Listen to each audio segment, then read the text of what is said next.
hierba mala nunca muere. Emi aquí después de 15 días tenía sin salir al aire porque estuve hospitalizado. La gente me vio en el hospital que me llevaban en silla de ruedas todo lleno de cables. Me decía, ¿y usted qué hace aquí? Como si, no, yo soy un ser humano como otro. Y me infecté, se me infectó el colon. Me dio una diverticulitis y tuve que, bueno, primero una semana llena de antibióticos y pullas y todo, y luego reposo. Con los mismos antibióticos y pura comidita, puro líquido, sopita. Y todavía ando medio convaleciente, pero hay que trabajar, no se puede tener, porque además este país, nuestra querida Venezuela, necesita que uno esté pendiente de ella todo el día. Los venezolanos, que son tan importantes para mí.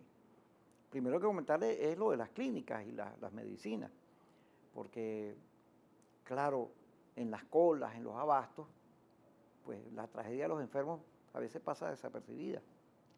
La urgencia, ve que comemos, pues entonces se le olvida a uno que no hay remedios, que no hay repuestos para los aparatos de los hospitales, que todo sube, que todo se ha vuelto caro, y que bueno, y que estar hospitalizado es un problema, porque a pesar de que en la clínica Méndez y Mon me trataron muy bien, les agradezco a todos, a los doctores, al doctor Chávez, a la doctora y a todas las enfermeras que me trataron, pues no había papel toalé, no había nada de lo que hay en su casa, pues tampoco en las clínicas hay.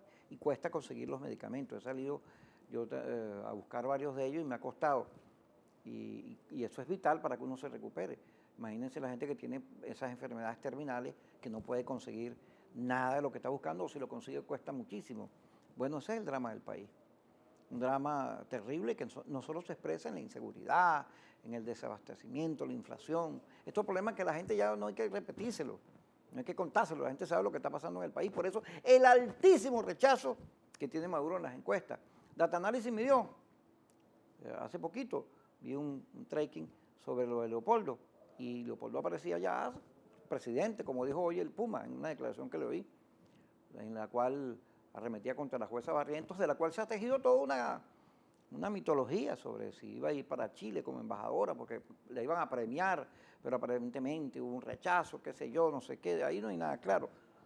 Pero lo cierto es que la jueza ha pasado a la historia como la sentencia, como ejecutor de una sentencia que a todas luces luce insólita. Hoy el New York Times pide la liberación de Leopoldo López y en todo el gobierno se molestó con los chilenos porque el Parlamento chileno se pronunció y anda bravo porque todo el mundo se está metiendo en lo mío. Es que el abuso, mire, este es un gobierno que ya no le queda pueblo, no tiene, porque quedarán unos revolucionarios convencidos, y de eso voy a hablar ahorita, pero la gente que votó por Chávez pensando que iba a conseguir una solución a los problemas del país, a los más necesitados, a los más pobres, pues nada que ver porque vivimos peor. La canasta básica, hoy estaba viendo 40 y no sé cuántos mil, o sea, tiene que ser 3, 4 personas en una familia para poder pagar la canasta básica. Y la inflación, eso es mentira. El Banco Central no publica cifras, pero si las publica, no tienen nada que ver con la realidad, donde todo se ha vuelto carísimo, todo.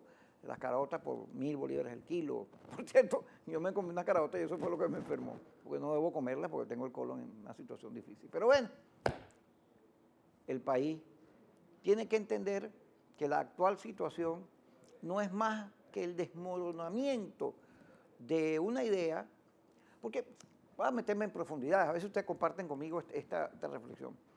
El problema del socialismo, el socialismo es, bueno, una idea muy bonita, muy noble, de muchos pensadores, de muchos pueblos, de muchos luchadores, de la igualdad, de una sociedad con mayor reivindicación, sobre todo hacia los más pobres, con mayor transparencia, mayor igualdad. Pero el socialismo se convirtió en casi todos lados en dictadura, en unas castas, en unos grupos que se apoderaban del Estado y se convertían en una nueva clase social que vivía mejor que todo el mundo y a nombre del pueblo, bueno, barbaridades. Y que demostró además mal manejo de la economía, no logró solventar los problemas de nadie.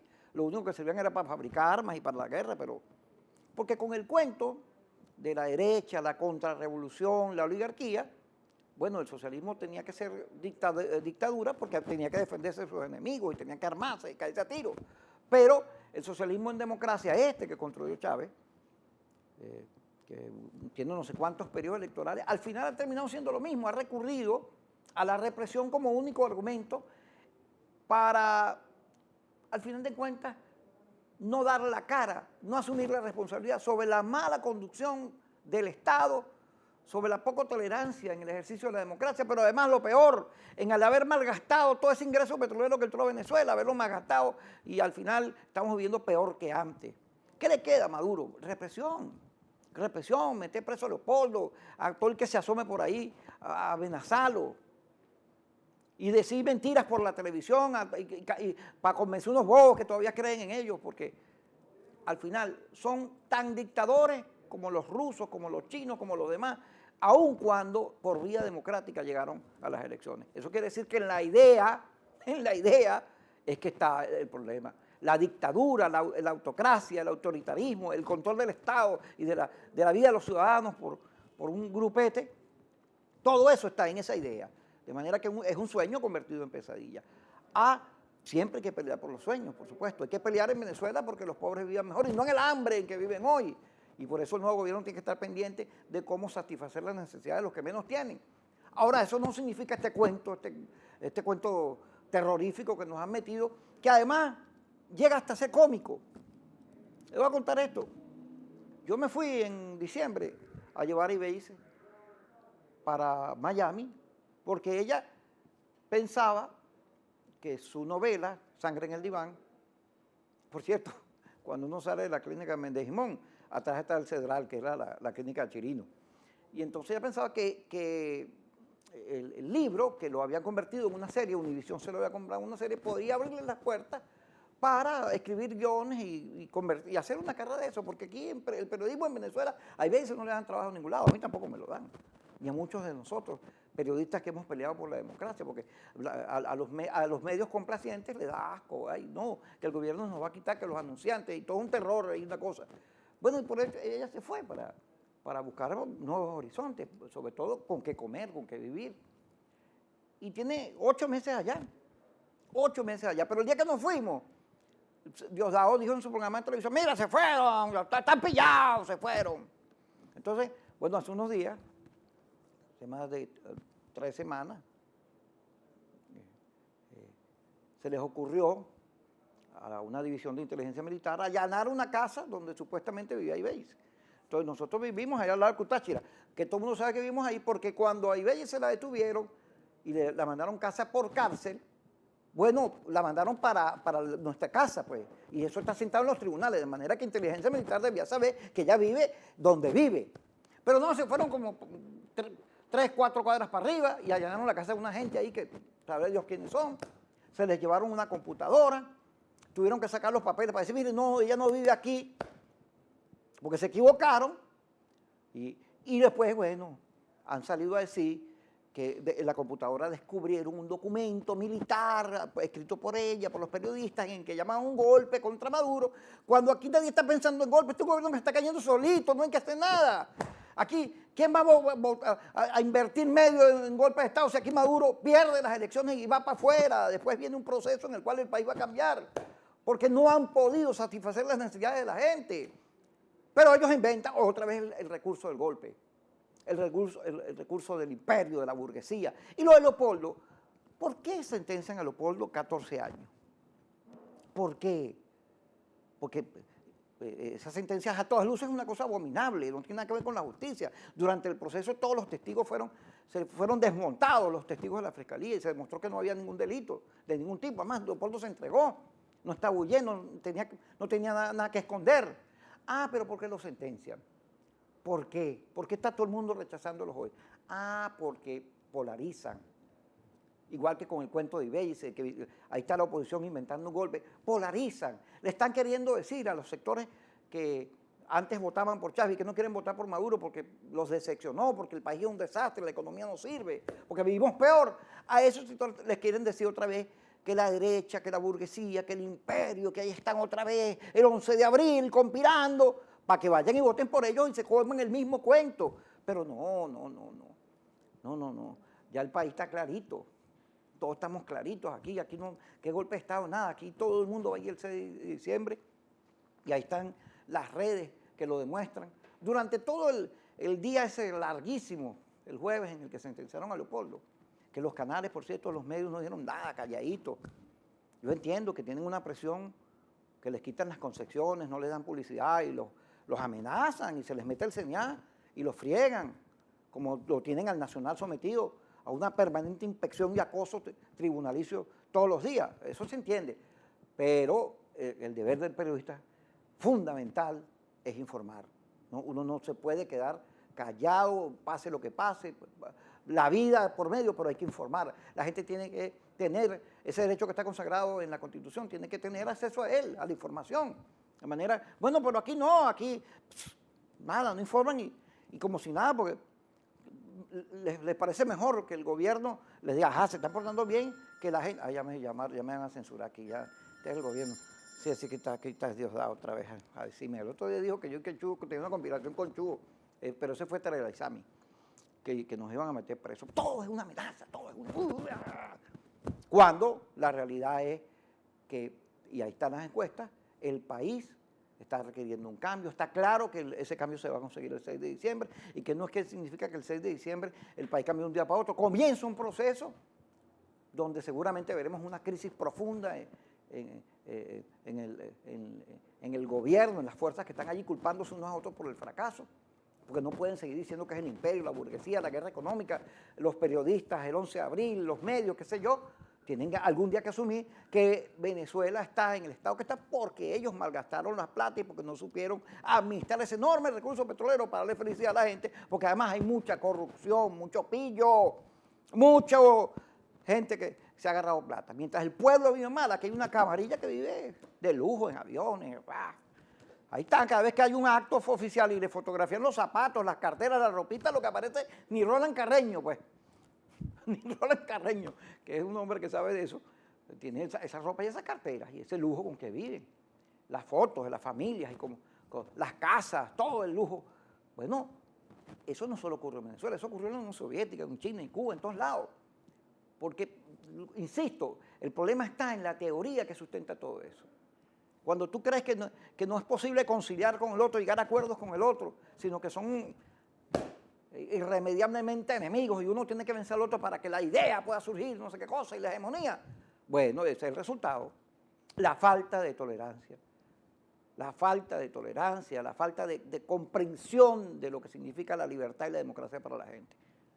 Claro, ellos montaron su discurso, su estructura, se agarraron todas las instituciones y medios por delante y montaron con mucha plata, bueno, una cosa que regalándole de toda la gente, que hacía creer que no, vamos perfecto, pero resulta que cuando bajó el precio del petróleo y apareció la realidad que nos habíamos ahorrado, nos habíamos invertido, el Estado, las empresas que había agarrado las había destruido todas. Imagínense ustedes, ¿cómo será lo absurdo? Que me llaman unos vecinos, me dicen, mire, está subiendo una cantidad de guardias nacionales para allá donde usted vivía. Como estaba ese cuento de que habían allanado la casa, y digo, bueno, ahí no, primero esa casa está alquilada, van a molestar a la gente que está ahí, lamentándolo mucho, pero no hay nada que hacer, pues daremos la cara. Resulta que no, se fueron por un abasto que estaba más arriba, allanar abasto, cónchale, llegaron ahí una ametralladora y una cosa porque que estaban vendiendo sobreprecio, como si el abastico ese fuera el culpable. Como si ahí tuviera, es una capacidad para decirle, no, son los especuladores, los ricos, los dueños de los comercios, y entonces a los bobos, que todo, claro, le meten todo el día el cuento y se lo creerán. Y una gente que está mal informada, que no tiene acceso a información, más todavía. Pero nada que ver con mea culpa, con revisar las políticas económicas, con rectificaciones. ¿Qué le cuesta al gobierno llamar a los empresarios, sentarse y discutir posibles soluciones, tomar las medidas que hay que tomar, atacar de fondo el problema del dólar? Ah, no, hay que armar un lío con Colombia. Bueno, ahorita está Colombia quejándose que nos metimos en el espacio aéreo colombiano. Y bueno, como están las relaciones tensas, y el gobierno diciendo que no, que sí. Bueno, pero ¿qué le cuesta al gobierno tomar las medidas que tiene que tomar? Enderezar la economía, que sea el Estado, el Banco Central que fije el dólar y no Dollar Today. Porque ponga los pies en la tierra y la gente vea, y, oye, sí, están haciendo lo que debe hacer. Ah, no, pero hay que echar la culpa a todo el mundo, a Raimundo, a todo el mundo. Y nunca reconocer los errores. Nunca, nunca, nunca, porque el revolucionario no reconoce errores, porque es el imperio, la burguesía, las transnacionales, pero la gente menos mal. El país está cansado de eso, está obstinado de que le mientan mentiras y solo cuentos. No significa que se acabó todo, no, no, no.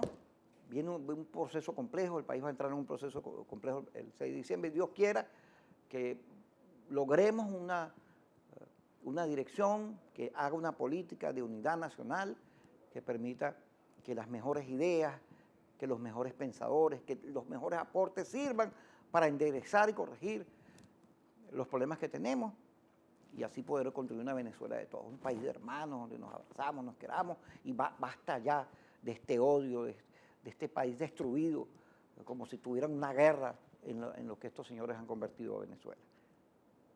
De manera que regreso de aquí, mañana volveremos, mañana voy a tener hablante, vamos a hablar sobre la carta de Leopoldo, sobre el caso de Leopoldo, porque al final Leopoldo es una víctima de toda esta cosa mediática construida para culpar a quien no debe, pero que lo que demuestra es un enorme abuso, una enorme insensibilidad y maldad y un desconocimiento de la justicia, porque los seres humanos desde Pedro Picapiedra en nuestros días han peleado por la justicia, ok, los pobres no comen justicia, los pobres no viajan, los pobres lo que comen es aire según ellos, pero todos esos son valores fundamentales del ser humano y todo eso está en juego en toda esta discusión sobre el país que queremos. Y gracias a Dios estoy convencido que los venezolanos no son masoquistas y que el 6 de diciembre vamos a darle una derrota, una paliza. Le vamos a enviar un mensaje a Maduro diciendo, mira, no nos gusta cómo gobierna, estás equivocado. Mire, los cuentos que me echan los candidatos, la gente que está haciendo campaña ahorita, en los barrios, nada que ver con ese cuento de que no, el pueblo con la revolución, nada que ver con hambre, me resteo con Chávez, nada. Lo que viene es un mensaje a Maduro el 6 de diciembre. Hermano, póngase las pilas, deje echarle la culpa a los demás y asuma lo que tiene que asumir para conducir el país a una economía donde la gente pueda consumir lo que debe consumir, cubrir sus necesidades, donde el sueldo alcance, donde haya empleo, pero sobre todo también en un marco de libertades y de debate que permita que nos tratemos todos como hermanos y no como esta gente nos trata, como si una especie de racismo ideológico lo que ellos practican. Nos vemos mañana.